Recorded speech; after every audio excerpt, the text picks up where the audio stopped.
Howdy folks, I'm Michael Keane. This is my hair apparently, and let's talk about The Swimmer.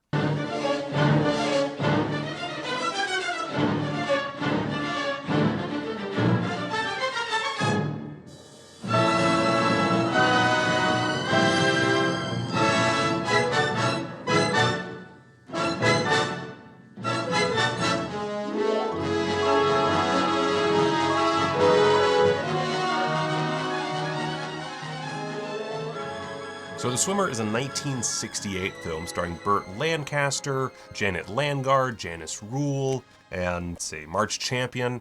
Pretty, notable names amongst a whole plethora of just kind of New York character actors spread throughout. And it's interesting. I wasn't sure what to think about this film when I first bought it. I actually only purchased it because, A, it was super limited. From Grindhouse Releasing, they put out, I think, a 2,000 or 3,000 unit limited edition of this release. And a friend of mine said it was one of his favorite movies, and I thought, you know what? Fuck it. Let's give it a whirl, man. So I gave it a whirl, and sure enough, this thing is fucking sick. You're putting me on. No, I'm not. Let's see, what does Grindhouse? How does Grindhouse sell this? This is an interesting film because it's very easy to spoil exactly what it is. I wasn't sure what to think going in. The back of the cover, it says, "The Swimmer is a film like no other, a feature-length Twilight Zone episode by way of The New Yorker," which, having seen it, does make sense, but it definitely made me think that I was going to get like a sci-fi element or something more genre-intensive. And no, it's a straight-up drama. It's just a very strange, borderline, surreal drama. But what's interesting about that is it's also not very complicated. It is that actually it's super simple. In his finest performance, Burt Lancaster stars as Ned Merrill, a man who confronts his destiny by swimming home, pool by pool, through the suburban nightmare of upper-class East Coast society. Ah, you my boy. I'm swimming across the county. Oh. Yeah, that's basically the plot. So Burt Lancaster, he puts a lot into this movie. This is a film that, so if you're not aware all that much of Burt Lancaster, huge star during his career. Of course, he's in Atlantic City. He was in From Here to Eternity. He was in a lot of films, and he loved to make these kind of artsy, challenging pictures.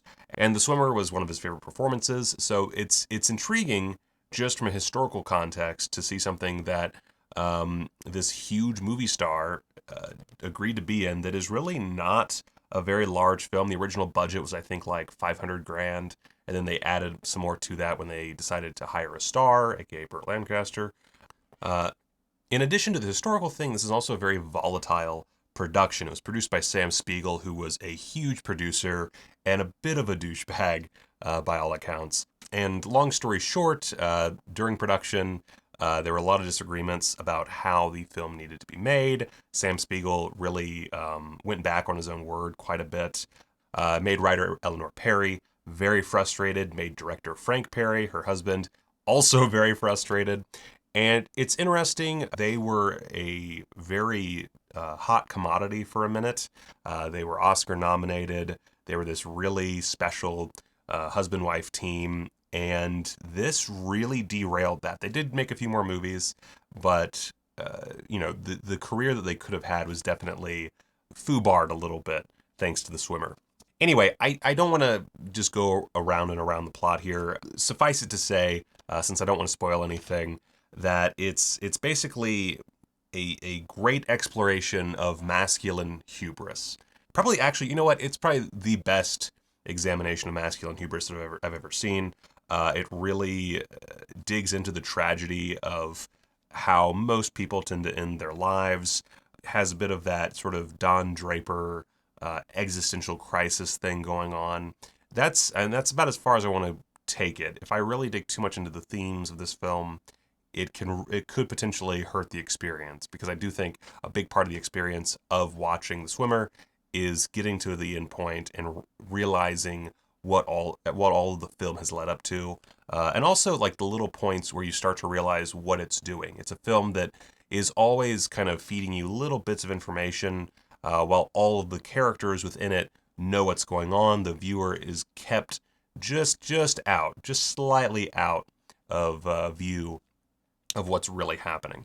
And I love a movie that does that and does it well, and this one really does it well. It's also just a beautiful film to look at. It has some great imagery, beautiful cinematography. Connecticut in the summer is apparently really pretty. Who knew? And the transfer of this film is gorgeous. It is just a brilliantly done transfer. Actually, I mean, it's Grindhouse releasing. Grindhouse releasing generally does things very well. I have zero issues with what they've done here. The extras are very interesting. Now, Grindhouse releasing also, in addition to their amazing transfers, tend to pack these suckers. This is not the biggest slate of extras I've seen in a Grindhouse release, but it's still pretty good. You get 2.5 hours of documentary footage. Basically, it's just a 2.5 hour documentary that is split over 5 parts, and you get interviews with various people who are attached to the film. You get some folks from production, first and second AD. You get a few actors. You get Janet Landgard. You got Marge Champion. Oh, Joan Rivers, who's briefly in the film in a very small role. Really solid. You get the editor, composer, both of those assistant directors.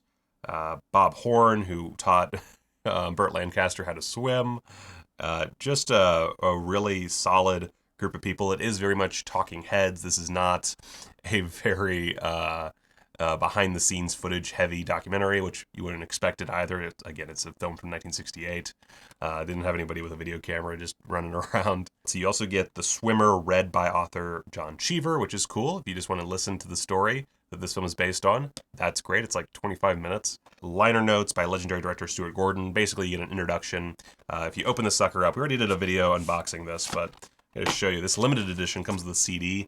Now, this is sold out, so you're most likely either going to have to buy the limited edition on like eBay for probably exorbitant amounts of money, or you can get the standard edition on Amazon and presumably other places, though it's not on the Grindhouse releasing website for some reason. But you can get the standard edition, which basically has everything minus the CD and the slipcover. So honestly, the standard edition is a great value. Boop, let's see here. So you open it up, and as you can see, we've got 2 discs, Blu-ray, DVD, and you've got these little liner notes from Stuart Gordon, and then that goes into a not even an essay, more of a history of the film with Chris Innes, who also directed the documentary. And then the other side of the insert is just this artwork from the slipcover. So pretty dope stuff right there. I really like the packaging here. I'm not a big fan of the CD by itself. I don't think that that's a great choice. I feel like the CD should be in the case with the Blu-ray and the DVD, because right now it's just kind of awkwardly slid in, so I don't really know what to do with it other than just leave it in this case and hope it doesn't get lost. We also get a bunch of production stills, and this includes photos from the Barbara Loden shoot. So long story short, Barbara Loden was in this film in a very major part, and you might know her. She was the writer and director of Wanda, or the director of, I don't know if she wrote Wanda, but she directed Wanda and she starred in Wanda. Which was a pretty popular indie film in its day. And she, I don't know why, but she was cut out of the film and replaced with Janice Rule. And I think in a California shoot with Sidney Pollack. And it doesn't, it's not that it's, like, it's a very good scene. I mean, it's directed by Sidney Pollack. Sidney Pollack was a fucking champion. But it is frustrating that it was cut. You can tell in the stills that this was a much better location that they had, and potentially a much more raw performance from the 2 actors. I'm not sure about that. It's purely based on what I'm seeing in the photos, but it's interesting to see just because it's so starkly different from what we got in the final product. And beyond all that, we get some trailers, TV spots, usual stuff. No commentary, which lame, but whatever. You get a 2.5 hour documentary, suck it up, I guess. I would have liked a commentary, but whatever. And yeah, I am making this a pretty short review because I just don't know what to say about this movie without spoiling things. I'll probably do some form of video essay about it at some point that goes full spoilers for those who are into that sort of thing. But as it stands, I mean, it is a beautifully shot drama. I look forward to watching more of Frank Perry's filmography. There's not a lot there, but it's interesting because he obviously knew what he was doing and had a very interesting talent. I love the score. I might actually just take the CD and put it in my car because it's a great score, no doubt about it. But yeah, I don't know what to say other than you should watch this movie. Buy it if you feel the need to. I definitely recommend this release. It's just it's a very simple film that you should really go into as blind as humanly possible and just enjoy the tragedy, man.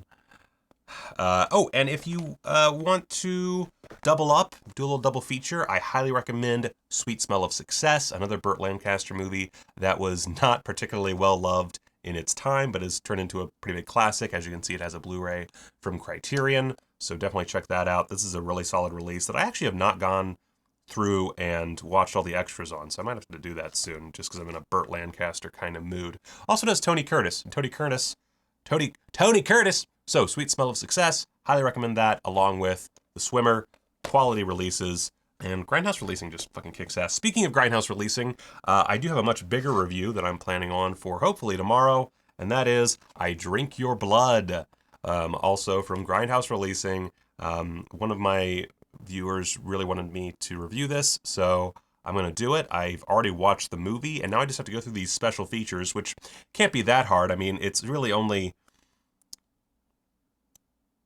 It's a lot of commentaries. Oh. There's 2 other feature-length films in this set.